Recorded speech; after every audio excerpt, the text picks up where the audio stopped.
Let me ask every father watching this one question. Do you think you're a good father? Now, most of us would probably answer yes, and maybe we should. We worked hard, we provided, we protected, we loved our children the best way we knew how.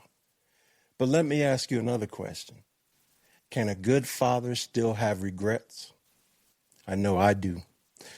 My son is in his late 20s, and I love him with everything I've got. But when I look back, I see moments where I should have shown up differently. Not because I didn't care, but because I thought there would always be more time. His mother and I had our conflicts. Some of that was because of me. Some of it was because of her. But today isn't about deciding who deserves more blame. It's about accepting that I still had choices I had to make, and some of those choices still weigh on me today. Looking back, I don't believe I was a bad father. I believe I had the best intentions. So today, I want to have an honest conversation about why good fathers can still carry regrets and what we can do before those regrets become permanent. Welcome back to Four Titles, One Truth. I'm Tommie. And I'm Lance. Today we're asking a question that I think every father eventually asks himself. Why do good fathers still carry regrets? Let's get into it. When you hear the question, are you a good father? What does it actually mean to you? And do you think a good father still can fail their child in some ways? Oh, yeah. To me, I mean, it's somebody that's being there, that's providing. Yeah, I mean that's somebody who is present. Right. Is probably the easiest way, because I feel like if you're present, then you should be doing those other things. Now, don't get me wrong. You got some people that are sometimes there, but they checked out or they doing their own thing. So. Right. So do you think a good father can still fail his child? Yeah. I mean, it's and some of it is just because a good father, or what I'm looking at as a good father, my definition or whatever, is if you're sitting there providing, if you got to work, if and if you're going from job to job, or you're in your one job and then you're just spending that time, whatever, you're not just working 8 hours, you're working 12 hours or 14 hours, so it's, I mean, and I feel like that's where, you get folks where it's like, I'm a good father. I was there. I did this. They had this. They never wanted for one, because that's the way I would think and felt. That checked the block. Yeah, that I checked the block. Yeah. That, and it's like, yeah. So, so that's probably one of the things that I had to learn. Had to realize and had to learn and had to have a come to Jesus moment for myself, where it was like, I'm doing I'm doing that stuff, but I'm not here for them enough. Yeah, emotionally and those things like that, because I think we always revert back to thinking about how we were raised, and it was different times by different parents that were raised in a different manner because of how they were and different people, raised. So I mean, it's it's about adjusting. So how about you, brother? So, the situation with me and my son specifically, and just a quick, me and his mother weren't together when he was born, and it's been very inconsistent over the years with my communication with him. Right. So to me, a good father is being present, like you said, being there, having the good intentions, and doing everything they can for their family or for their children. That to me is a good father. Right. And unfortunately, I would say that puts me below that. And the reason I say that is because there were times when I would let my emotions and the frustrations that I was having with his mother confuse the effort that I should have been given, right? So that's where I feel that. But when I was with him, and when I had time and communication with him, I really felt like I was Put it all in. Yeah, all in. So, and so that puts me in a situation where I absolutely believe anybody can have regrets in anything. Oh, yeah. Because we don't always live out the picture or the path, or take the path that we dream or imagine we'll be on. And sometimes we make a decision to go left and we should have went right. So there's always regrets left in the world. But, and I also believe that's a part of being a good person, a good human. Well, that's because you care. Absolutely. I mean, that's because you can't regret something if you don't care about it. Absolutely. So I agree with you. Absolutely, a good person can have, or a good parent can have regrets, and a good father can have regrets. So looking back, what's one decision you made as a father that you would absolutely do different today? It goes back to what I was saying. If I had a chance to redo time, right, I would stop trying to play the mind game of baby father versus baby mother. And I would acknowledge, accept, and never waver on if the relationship was over with the mother, but never for a second take my eye off the prize, which is my son. And so to give that some more depth, there were times where I would be cool and sort of flirty with my son's mother because that seemed like the gateway to access to him. So whenever I was positive and whenever I was just short of,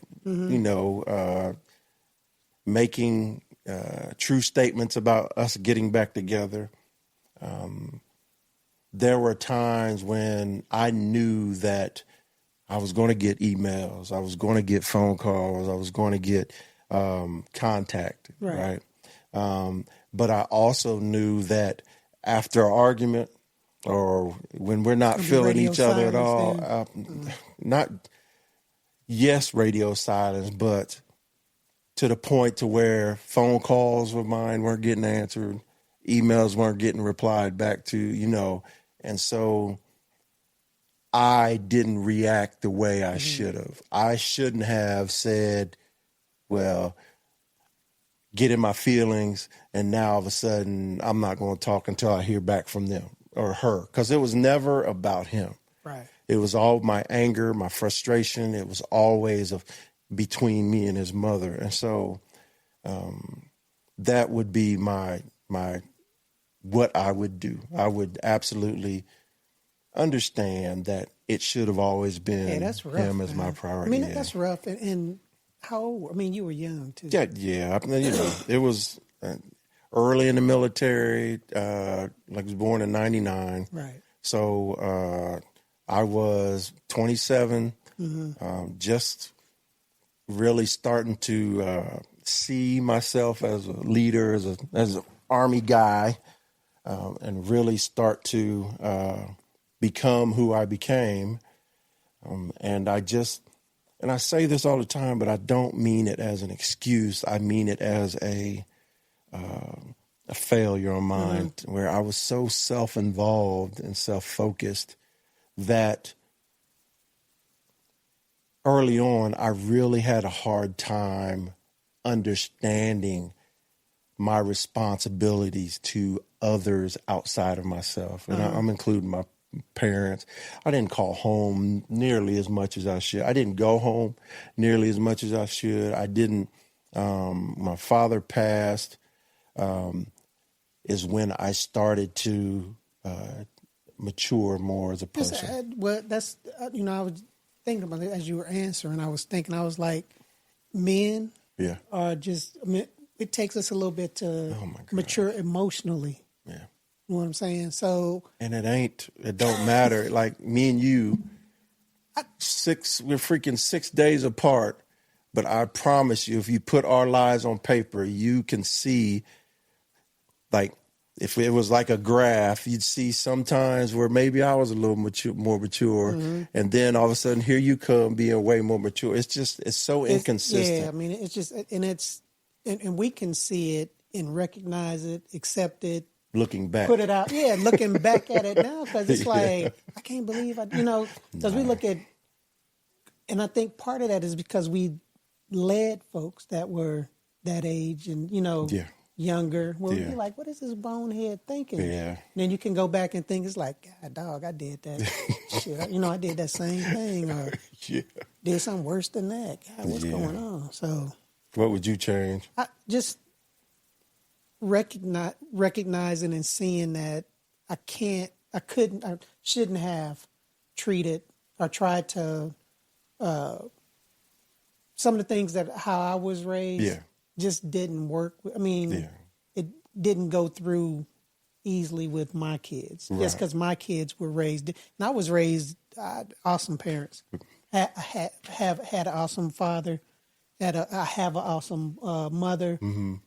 Gave me all the love and affection, all of that, all of that stuff. But it's just certain things where how the kids are nowadays, how me and my wife were raising our kids is just different, because the situation, I didn't grow up in the military. I grew up in the same house around my grandparents, around all my cousins, my uncles, and I mean, I grew up in the same. I'd never had to move, Pack up and move somewhere. My kids went to 3-4 different schools before we got here to Texas, where we were like, okay, let's try. Yeah, let's try to keep them. Because that's the one thing where you finally realize, like, let's try to keep this stable for them. You know, and that's when we started. Just if we had to deploy, then we would deploy. If we had to, one of us had to move to be a geographical bachelor, then we would move but the and children do that. would stay here. But just trying to keep them so that they could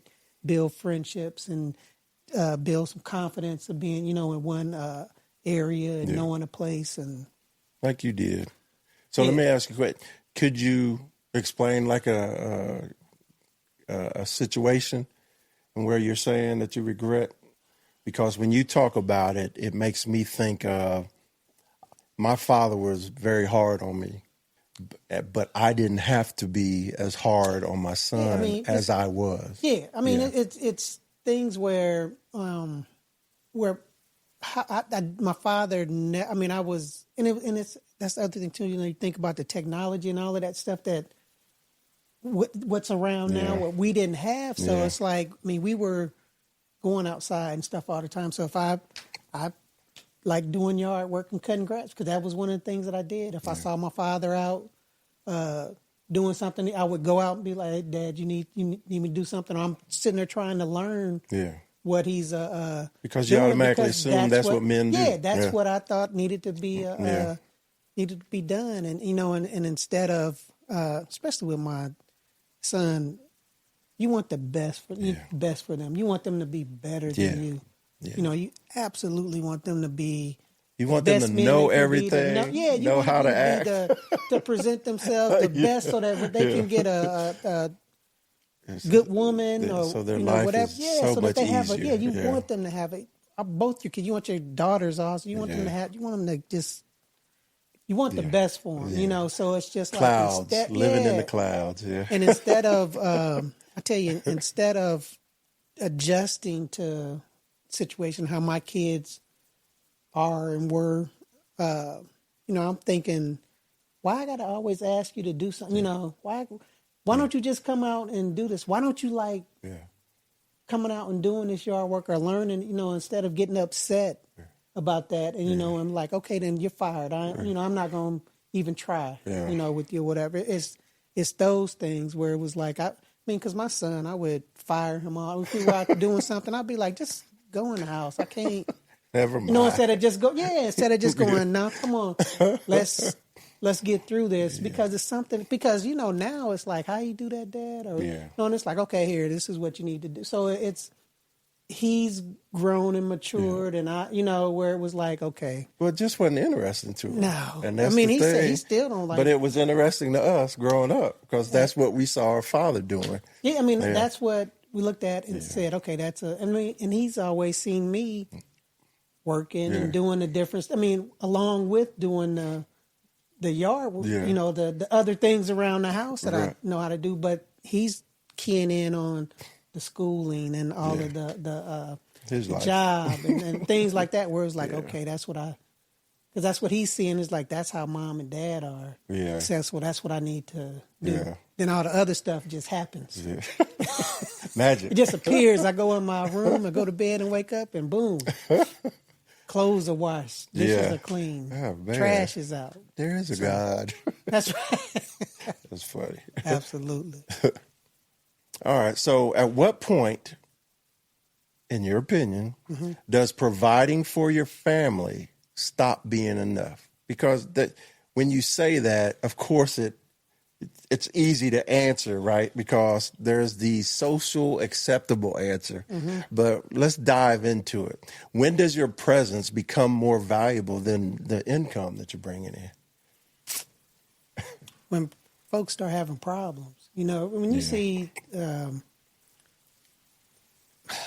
if your kids aren't talking to you, or your wife or whoever's not, you know, there's no conversation or anything going on, and it just feels like you got a bunch of roommates or employees, you know, when you walk into the house, then it's like, okay, what's going on? You know, or if you start not knowing what's going on with their lives and you're not getting to their activity, you know, I look at it as like, I felt like I needed to be present so I could be part of what they're doing, so I understood what they were doing, so, you know, and sometimes especially when I was younger, but they were younger too, I didn't have to worry about it too much because I would be on call, and I mean, we just working, just grinding, you know, just working. But when I got older, different jobs, you know, where I had the time to like, okay, let me be the band nurse, you know, let me help out that way, and then that way I'll be around Miles, and I'll go to the different competitions, the football, you know, just so that I would be present, so that he could see that piece of him, you know, and be there for Mackenzie with her activities, and it's like so that they knew that I'm here for know, I'm here for you. Right. Nobody else is here for. I'm your biggest cheerleader. So. Yeah. No, I get that. So like I said, because of my situation a little different, just honestly looking back, man, I didn't know how to be a father not in the same house. And I didn't work hard enough to be present when I'm not physically present. You know what I'm saying? Like I said, one thing I can admit, man, the love for my son only grew in my whole life. It never wavered, and it never went backwards. Never faded away. No, never. He was always the first thing I thought of, the first person, I thought about every morning, right? And the hardest relationship in my life, because it didn't pan out the way I always expected it would. I'd have the comparisons of how my father raised me, you know, and that's why I tell everybody that one thing, and my dad was always there. You know what I'm saying? Of course, he was away working, but I always knew where he was. You know what I'm saying? If he wasn't, when I woke up in the morning and he wasn't home, it was because I already knew he was going to be at work, because I knew what shift he was going, you know, or I already knew he was going to go play golf or whatever, you know. And at night, there was never a night, unless he worked, the third and fourth shift. There's never a night that he wasn't home, you know. And so my belief and my expectation for myself was to always be there.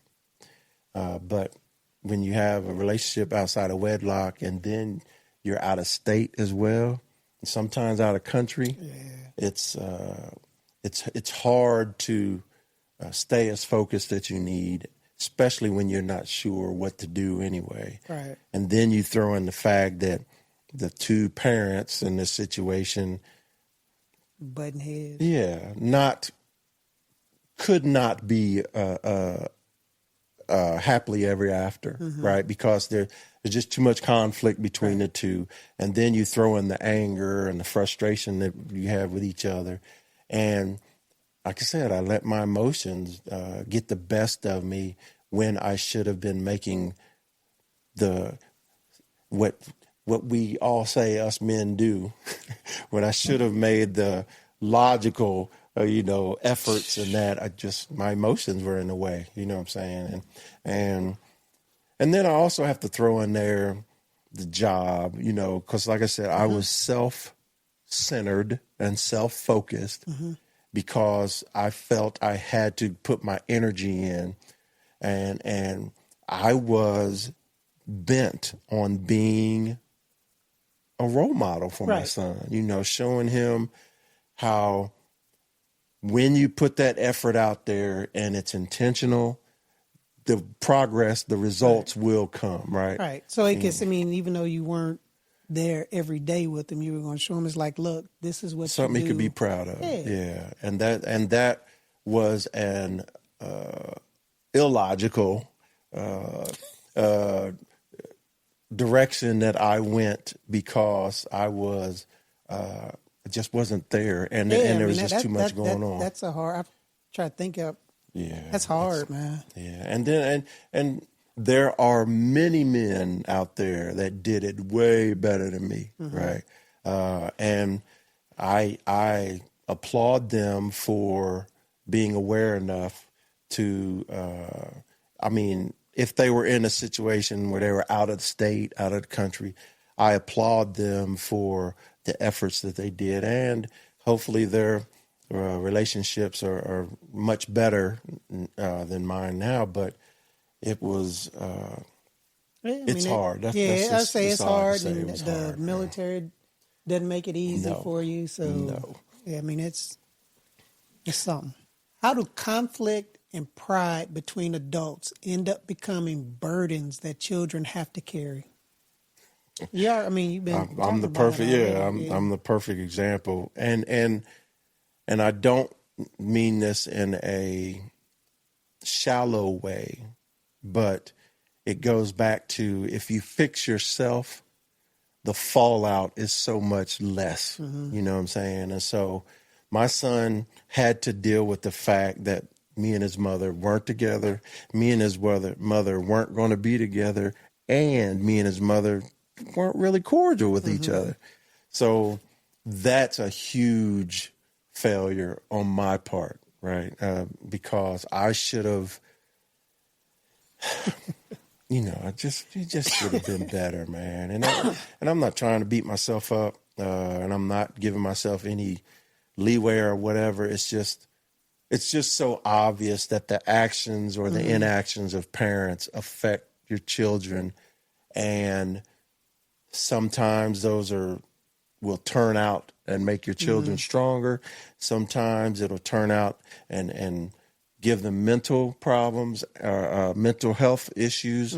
But the biggest thing is it's going to affect your relationship with your children as you get older. Yeah. Because I do have the ability to go back with Kaylin, and my daughter, where Nikki had before we got together. And because Nikki and I were together off and on for so long, I had the ability to communicate and be around Kaylin a lot more over the years after a certain point.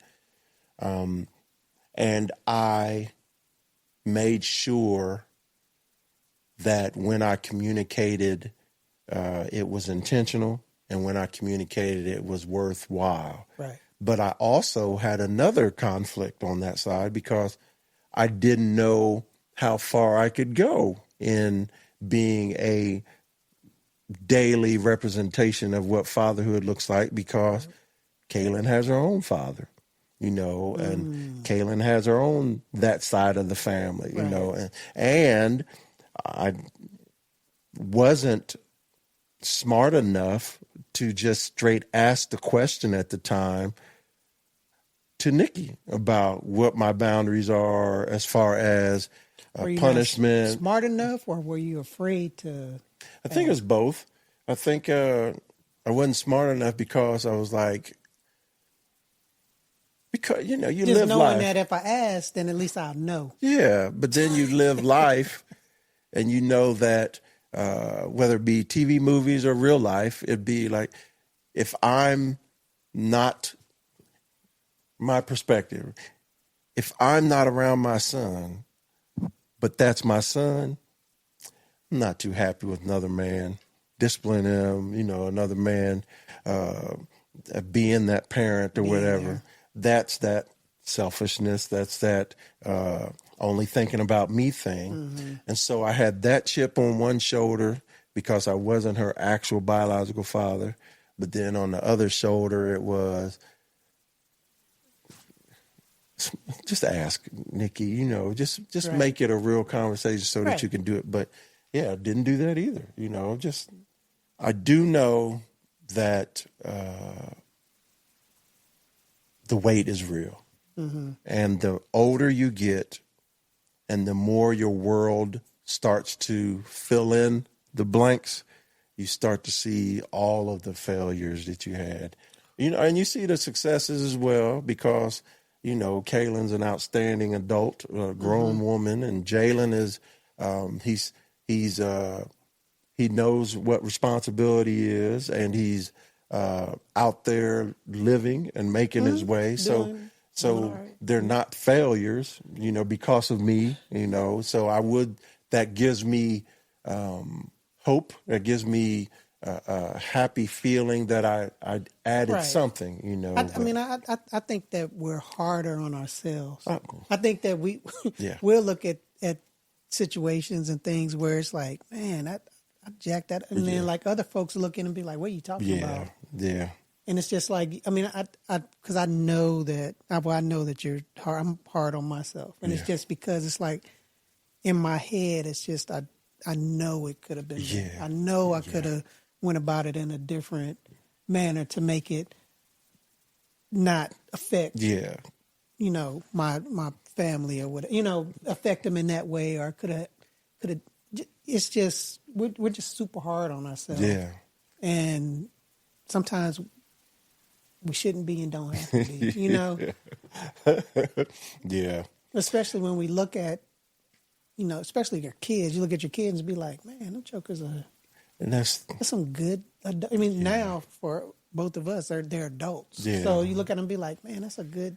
Yes. That's a good man, or that's a good woman. Yes. Yeah, dog. So yes, and then you start to say, in spite of me, you still don't give yourself. Still don't give yourself the give yourself pat on the back. Yeah. Credit. But since we're both military lifers, it's real when you not only are a parent at home, but an effective leader has parental. You have those parental feelings and those parental actions towards your soldiers. Oh, you know what I'm saying? And definitely. Especially when you get older. And and you're at the ranks that we retired. It's like we were leading kids that were younger than our kids, or the same age 18 as our and kids. Up, yeah. And it's all that to say, it's hard sometimes when you look back, and I look back, and you see how much energy and how much time and fatherhood like you were to soldiers compared to your own children, and so it's just, This topic is a real wound for me, and it's something that I'm daily now trying to not fix, but trying to improve and make the future better when it comes to relationships. So. All right. Because I was fortunate that me and Audra, the biggest kids, we never involved the kids in any of that stuff. So it was either because a lot of it was me, and I realized this early in our career just because it was necessary, because I had a vision and a goal of the end game for us, because it's certain jobs that, again, I think we talked about this before, certain jobs that she had to have that, okay, I can't go do this, and I can't be a jerk, Yeah. Selfish. Yeah, selfish. Can't, get upset about it, because then how is that going to affect her and her? Because it's like, you want the best for both of you, both of us, because then that's going to trickle down to what we can do for our kids. So, I mean, luckily, but it's not. That's what I'm saying. Like, it's not luck, though. It's a conscious decision that you made and Audra made that allowed you all a little bit of grace for each other, because you both knew, well, you grew to learn what the military could do for you and your family. Right.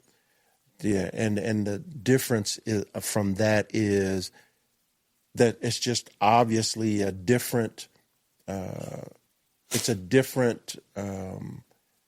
level of maturity again in that specific area. That's why I say, luckily. No, it wasn't lucky, man. That's what I'm saying, though. It wasn't. It was. You could say. I understand it, but it's just, you still like. Yeah. Because I still will see that. Because you see the holes. 24-year-old, like, what was I thinking? Yeah. I still see that kid, that younger piece of it, piece of me where the failures of them. Yeah. I mean, it's just like, man. Yeah. Like you said, it's everybody who becomes a parent has never gone to a school, has never had the 12-year education or the 4-year college. Yeah, it's one of those things where you ain't majoring in that. Yeah, and you do the best you can, and then you hope that your energy and effort and intentions are enough. So I get that. All right, so when does patience become avoidance? Ooh. If you're patient enough, you think you want it to go away. That's what you're looking for. It's like, I'll wait. Or they'll learn it on their own. Now. They can do it. I mean, I think if you don't address or look if it's a problem, whatever, in the face and try to figure it out, then it's either going to go away and it's going to affect you where you're not going to get the outcome or see the outcome or response. Yeah, that you want. that you want or that should happen. Yeah. Or if you sit there and continuously avoid something. I mean, it's just waiting for something to blow up. Patience becomes avoidance when there is no end state. Yeah. Right. So if I'm like, I'm gonna let this joker stand up on this table, and then that joker falls down, then I'm gonna give. And it's like, okay, do you gonna be at the ER? Yeah. It's like, how much time do you want to really invest in this? Yeah. So that's what give them enough to where they can fail, but you're there to catch them. Right. You said, what did it say? Give them enough rope. Yeah. I ain't want you.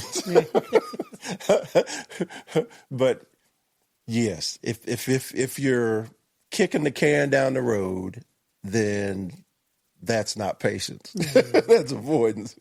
But if you are, sort of allowing them to find themselves, and then you're there when they do, to help, cheer them on, then to me, that's a completely different thing. I used to always try to, and I still do to this day, give them those options. Be like, look, you can do such and such and such, but this is what might happen. So then if they do choose the route that I was like, I wouldn't. Yeah, I'm not. Yeah, I support them. Be like, okay, well, what are we gonna do now? What you need? Yeah. Because that's how you learn sometimes. I know that's how I learned a lot of times, where it was like, God, I won't never do that again. And that was something else I had to learn, man. I had to learn to stop ordering all the time with both kids and start talking and listening. Because we as men, we consider ourselves the fixers, and we know. We know. But we don't. So I know it took me a while, and I do it very often now with both of them, to where I try to listen to their problems. That's important. And then I try, and I don't come back with an answer. I try to give them a situation or a perspective that I have, and present it to them, and then try to give them allow them to come back with what they're thinking, and ask you what your opinion. I mean, that's what I was like, because that's what I know that I used to do with my my dad, with my parents. Is like, I rattle off stuff to them and say, what you think? What's your opinion on that? Yeah. And they'd be like, oh, that, go ahead and try. I mean, that works. That sounds good. And that's what I try to be now. I try to, we had a situation the other day where we were on the phone. Nikki and I were on the phone with one of our children, and they were going through a situation at work. And I was just sitting there like, I know how I deal with this joker, but I have to take into consideration that they don't have my personality. Oh. They don't have my years of experience, and they don't have my hard-headedness, my bullheaded, whatever attitude.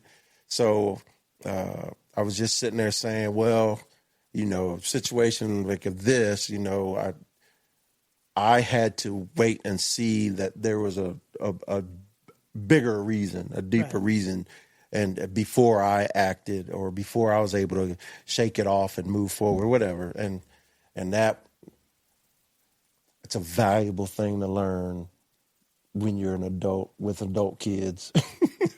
Stop talking to them like they're children and start listening to them like they're adults. Yeah, they're grown. I mean, you want to treat them like they're grown, so Absolutely. Let them deal with some of that fallout of being grown. Absolutely. Some of them trenches they're going to have to trip over. I think every father who truly loves his children carries some regret. Not because we didn't care, not because we weren't trying, but because raising children doesn't come with a manual. And sometimes we don't realize what mattered most until years later. The good news is this: regret doesn't have to be the end story. If your child is still here, if there's still a conversation to have, if there's still time to show up, then use it. Say what needs to be said, own what needs to be owned, and keep loving them the best way you know how. Because being a good father was never about being perfect. It's about having the humility to grow, the courage to change, and the willingness to never stop being their dad. Hey, I want to thank you all for spending part of your day with us. If this conversation made you think about your own relationship with your father or with your children, don't keep it to yourself. Share this episode with someone who you feel needs to hear it.